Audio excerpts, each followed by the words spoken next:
after making it to our hotel by nightfall the day before, we woke up the next day in this charming little house with a wonderful view. The owner of the so-called Stone House is an enthusiastic motorcyclist himself, and so we spent yesterday evening having a few beers and chatting about motorcycles and everything in between. At this point, we still didn't know where we should go next.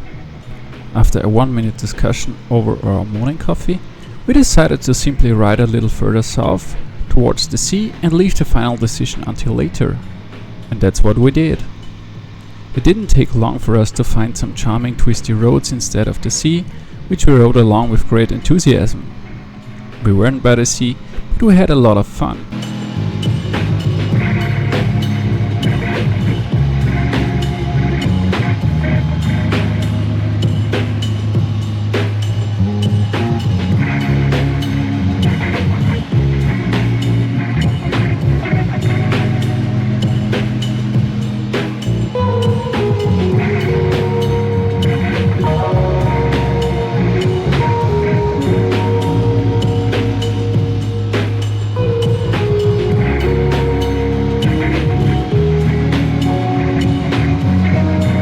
As we are still traveling without a navigation system, the procedure is the same at every junction. We have no idea where to go, and the town names on the signs don't look familiar to us, so we just go by instinct.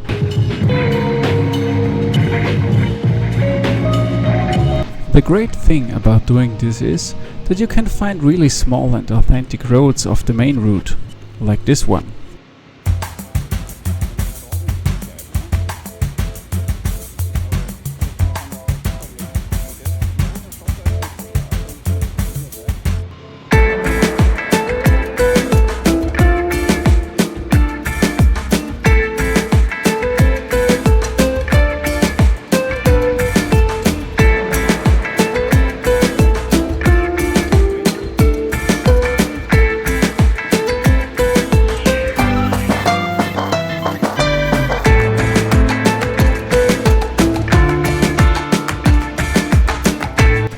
Apart from the beautiful places you discover, you also spend a lot of time turning around in parking lots,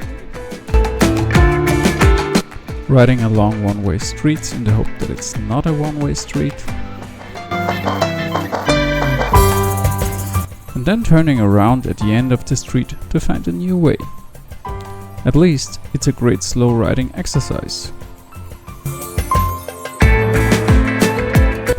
We also found some beautiful white horses there, although the horse paid more attention to me than the riders, even though I said hello so charmingly. Hello. I thought it was a nice gesture from rider to rider, but probably I was alone with that opinion.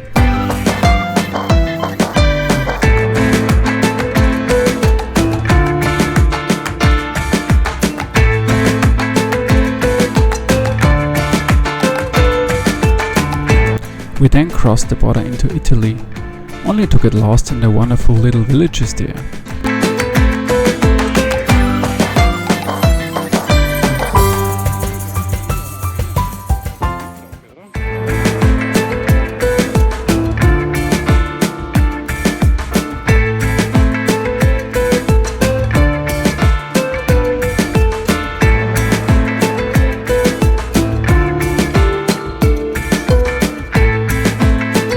Somehow we ended back in Slovenia. I honestly don't know how that happened, and decided to head straight on towards Croatia, while we were in the neighborhood anyway. And we also hoped that the traffic would be a bit better than in Italy.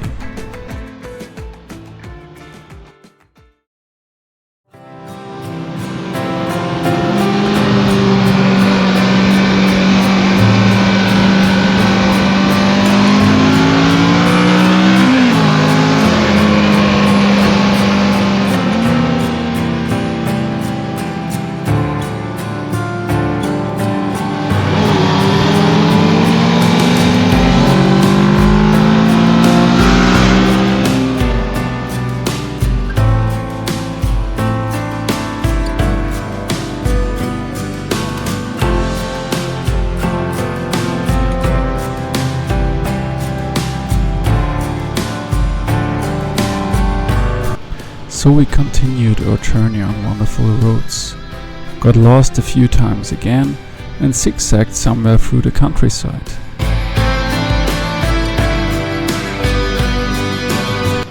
Until we finally reached the sea.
And then the traffic really started to annoy us again.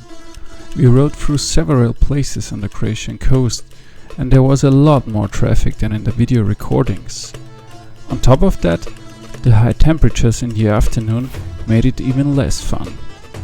We actually wanted to stay overnight in one of the towns near the coast, but we were so annoyed that we booked a hotel on the island of Krk. Since it was still about 70 kilometers to our hotel, we took the highway to get there as quickly as possible.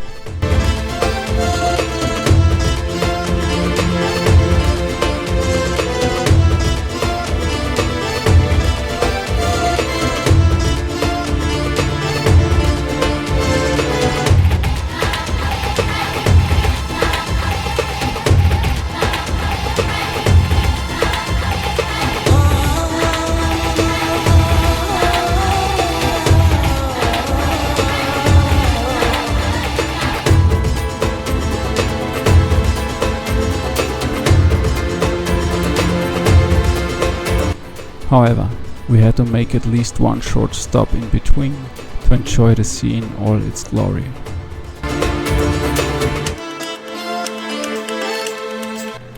I won't waste any more time detailing the rest of the traffic on the island. It wasn't much fun.